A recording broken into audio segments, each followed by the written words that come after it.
ఈరోజు మన వాక్య ధ్యానాంశము, నేనే మార్గమును సత్యమును జీవమునై ఉన్నాను. యోహాను 14:6.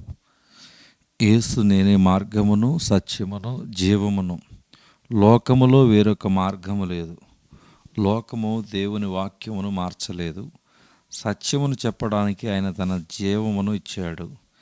నేనే మార్గమును జీవమునై ఉన్నానని ఆయన చెప్పాడు. మీరు సత్యమును పోగొట్టుకుంటే మీ జీవితముని పోగొట్టుకుంటారు. ఒకప్పుడు ఒక కుటుంబం ఒక నూతన పట్టణముకు వెళ్ళారు.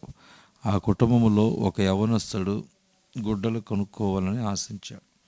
కానీ అతడు, నాకు ఒక అంగడి చూపించండి, అక్కడ మనుషులు సత్యం మాట్లాడాలి, నాకు మంచి వస్త్రములు అమ్మాలి. కొన్ని అంగళ్ళు ఎంత నీతిమాలినగా ఉంటాయో మీకు తెలుసు. కొన్ని సంవత్సరాల క్రితం నేను పట్టణం విడిచిపెట్టి వెళుతూ ఒక కోటు కుట్టించుకున్నటకు గుడ్డ కొనవలసి వచ్చింది. నేను మూర్ మార్కెట్కి వెళ్ళాను. వారు నన్ను మర్యాదగా చూశారు. నాకు మంచి బట్ట అని ఒకదాన్ని అమ్మారు. కానీ అయ్యా, ఇది పాడైపోయిన గుడ్డ అని దర్జీవాడు చెప్పాడు. అది ఒకసారి ఉతకటానికి కూడా పనికిరాదు. దర్జీవాడు బాగా చెప్పాడు. ఆ కోటు ఒక్కసారి ఉతకడానికి కూడా పనికి రాలేదు. నువ్వు జీవిత భాగస్థుని ఎన్నుకోవాలని ఆశించినప్పుడు సత్యం చెప్పే కుటుంబం కొరకు వెతుకుతారు. ఒక పిచ్చి పిల్లను చేసుకోవడానికి ఇష్టపడరు. వివాహంలో మనుషులు వారి కుమార్తెలను ఇవ్వడానికి ప్రయత్నిస్తారు. వారికి మానసిక వ్యాధులు వచ్చి ఉండవచ్చును, కానీ దానిని వారు తెలియపరచరు. గుడ్డివారు అయిపోతూ ఉండిన ఒక వ్యక్తిని నేను ఎరుగుదును. దీనిని తెలియపరచకుండా ఒక వివాహము చేసుకున్నాడు. ఇది లోకము. క్రీస్తు చెబుతున్నాడు, నేనే సత్యమును, నన్ను నమ్మండి, నేను మిమ్మను నిత్య జీవంలోనికి నడిపిస్తాను. పరిపూర్ణమైన జీవము, ఆరోగ్యము, సమాధానంలోనికి నడిపిస్తాను. ఆయన నిత్య జీవంలోనికి నేను నడిపిస్తాడు. ఇతరులను ఎందుకు నమ్మాలి? క్రీస్తు చెబుతున్నాడు, నా జీవితం మీరు నమ్మదగిన విషయం ఏమైనా ఉందా? సిలువ మీద నన్ను చూశారా? మేకులు కొట్టబడినప్పుడు నన్ను చూశారా? నాలో ఏమైనా మోసం కనిపించిందా? నాలో ప్రేమను మట్టుకి మీరు చూడలేదా? అలాగైతే నన్ను నమ్మండి. నేను మార్గమును సత్యమును జీవమునై ఉన్నాను.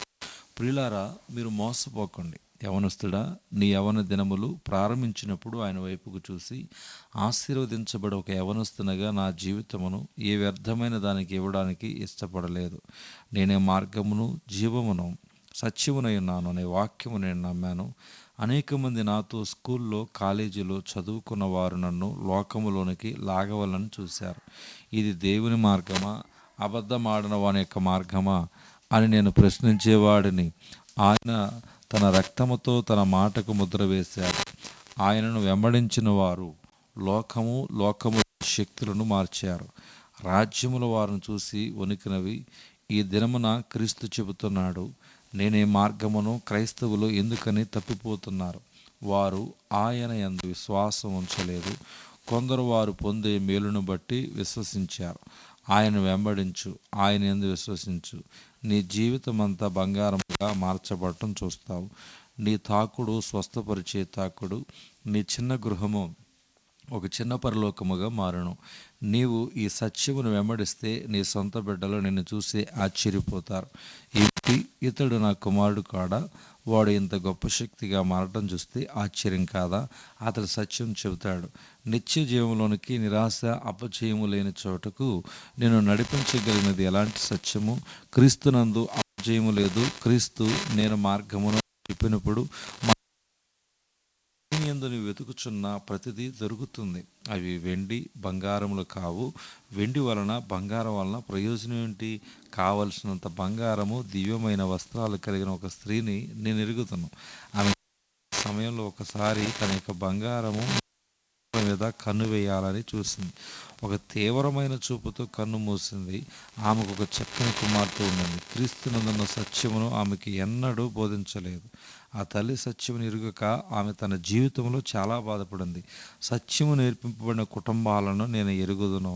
నువ్వు ఇంకా కొంతకాలం జీవించాలి అని బిడ్డలు చెప్పినప్పుడు వారు ప్రార్థన చేసి జీవితం పొడిగించబడటం చూశారు.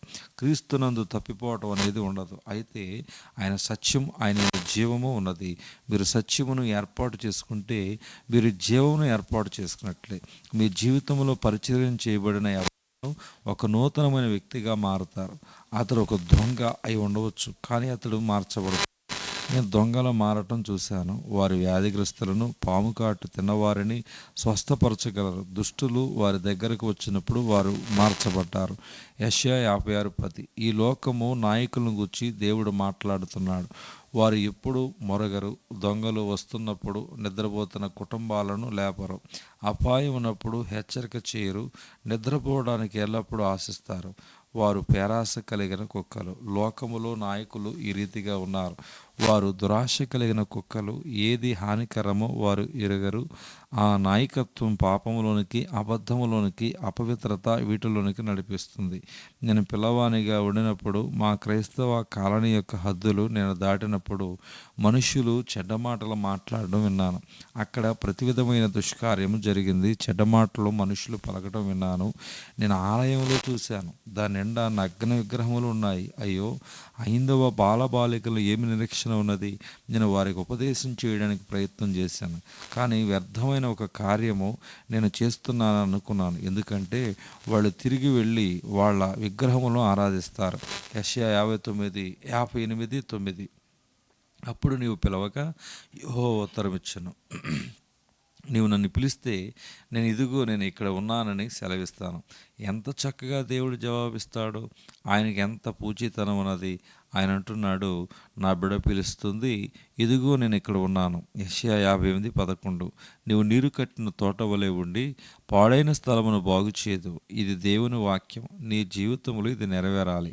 ఆడపిల్ల కానీ మగపిల్లవాడు కానీ నీ ప్రార్థనలు ఎప్పుడూ వ్యర్థము కావు. సర్వశక్తిమంతుడైన దేవుడు నీతో ఉన్నాడు గనుక నువ్వు ఎక్కడకు వెళ్ళినప్పటికీ నీ సమస్తము బాగు చేయదు. నేను ఈ వ్యాధిగ్రస్తుని కొరకు ప్రార్థన చేస్తాను, లేక దుస్థితిలో ఉన్న ఈ కుటుంబం కొరకు